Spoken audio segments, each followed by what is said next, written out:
Penetapan tersangka ini dilakukan setelah Bribka MB menjalani pemeriksaan di Direktorat Kriminal Umum Polda Gorontalo.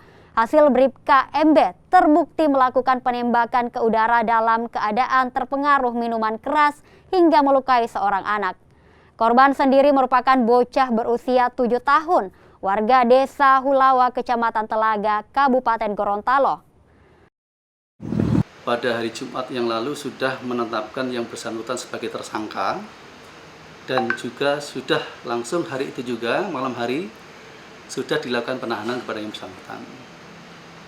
Selanjutnya apa yang akan dilakukan oleh? Ya, tentunya untuk kelanjutannya adalah melengkapi berkas, termasuk nanti membawa daripada barang bukti senpi dan proyektil itu untuk diuji laboratorium di laboratorium forensik yang ada di Makassar untuk membuktikan apakah peluru tersebut identik dengan senpi yang digunakan.